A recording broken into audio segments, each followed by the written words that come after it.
Bonjour. Aujourd'hui, on se plonge dans la sourate 93 du Coran, Ad-Duha. Le jour montant. Oui, Exactement. Et on va regarder ça à travers le prisme d'une analyse un peu spécifique. Une source qui tente une approche, disons, logique et même psychologique. c'est ça. L'idée, c'est de voir comment cette lecture particulière décortique la sourate, son message de réconfort surtout. Voilà. On pourrait commencer par le tout début, le serment par le jour et la nuit. L'analyse y voit un parallèle intéressant, non ouais? Avec nos propres rythmes. Tout à fait. L'analyse s'arrête sur ces deux premiers versets. Par le jour montant et par la nuit quand elle couvre tout. Et elle interprète ça comme une référence au grand cycle Les cycles cosmiques. cosmique et même biologique en fait. Le jour montant, c'est associé à la lumière, à l'éveil. On pourrait penser au cortisol par exemple. D'accord. Et la nuit qui couvre, c'est le calme, le repos, la mélatonine. L'idée avancée, c'est qu'en jurant par ses opposés, Allah rappellerait le caractère tout à fait naturel des hauts et des bas dans la vie. Un peu comme le jour et la nuit qui se suivent inévitablement. Exactement. Une sorte de mise en perspective dès le départ. Intéressant comme point de départ. Et ensuite, l'analyse se tourne vers le contexte.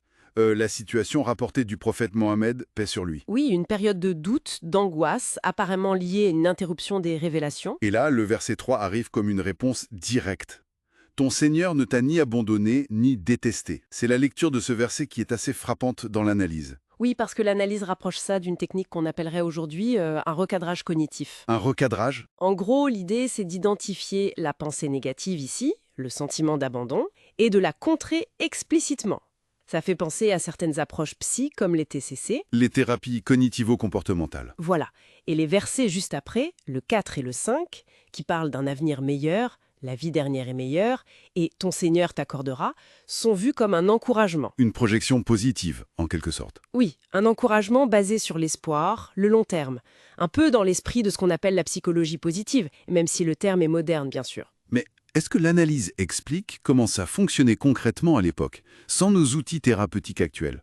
L'analyse, elle se concentre surtout sur la structure du message, sur l'effet psychologique potentiel tel qu'elle l'interprète aujourd'hui. Elle ne cherche pas à reconstituer la réception exacte de l'époque. D'accord, c'est une lecture de la structure textuelle a posteriori. C'est ça, elle souligne une logique de réconfort qui lui semble comparable à des mécanismes qu'on connaît mieux maintenant. Je vois. Alors, après ce réconfort plus émotionnel, on passe à une autre étape dans les versets 6 à 8. L'analyse parle d'une logique basée sur l'expérience. Exactement. C'est le rappel des aides passées. Ne t'a-t-il pas trouvé orphelin, alors il t'a accueilli. Égaré, alors il t'a guidé. Pauvre, alors il t'enrichit. C'est présenté vraiment comme une argumentation. Oui, une sorte de raisonnement inductif, c'est ce que l'analyse met en avant.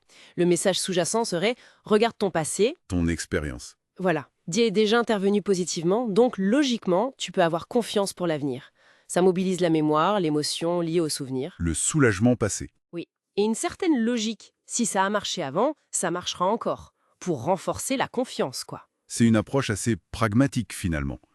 Et cette expérience d'avoir été aidé, ça mène où ensuite selon cette lecture? Eh bien, ça débouche sur une dimension éthique et sociale, dans les versets 9 à 11. Ah oui, le passage sur l'orphelin, le demandeur. C'est ça, ne pas opprimer l'orphelin, ne pas repousser celui qui demande. L'analyse fait un lien direct avec l'expérience vécue. Comme une sorte d'empathie fondée sur le vécu. Tu sais ce que c'est alors? Exactement. C'est vu comme une forme d'intelligence émotionnelle en action. Et le dernier verset, « Et quant au bienfait de ton Seigneur, proclame-le », l'analyse le rapproche de l'expression de la gratitude. La gratitude dont on sait aujourd'hui qu'elle a des effets positifs sur le bien-être. Précisément, l'analyse souligne ce lien potentiel. Bon, alors si on essaye de résumer la perspective de cette analyse spécifique, elle voit la sourate Ad-Duha comme un parcours de réconfort très bien structuré en fait. Oui, un parcours en plusieurs étapes. Ça commence par une mise en perspective cosmique. Le jour et la nuit, Voilà, ça continue avec un soutien psychologique assez direct, un raisonnement basé sur le passé. la logique inductive dont on parlait. Voilà, et ça aboutit à des implications morales fondées sur l'empathie et la gratitude. C'est une lecture qui présente la sourate comme une architecture assez complète pour renforcer la résilience face à une épreuve. C'est tout à fait ça, l'analyse la décrit presque comme une thérapie divine personnalisée, utilisant différents registres, le cosmique, le logique, l'émotionnel et l'éthique. D'accord. C'est une vision assez riche de ce texte. Et ça nous amène peut-être à une dernière réflexion. Oui. Cette analyse, elle met en lumière une structure ancienne qui vise la résilience en s'appuyant sur des choses comme la mémoire, la logique issue de l'expérience, l'empathie. Alors comment cette approche ancienne, telle qu'interprétée ici, pourrait dialoguer avec nos manières actuelles de penser, le soutien psychologique ou la façon dont on construit du sens face aux difficultés de la vie? C'est une question intéressante à laisser en suspens.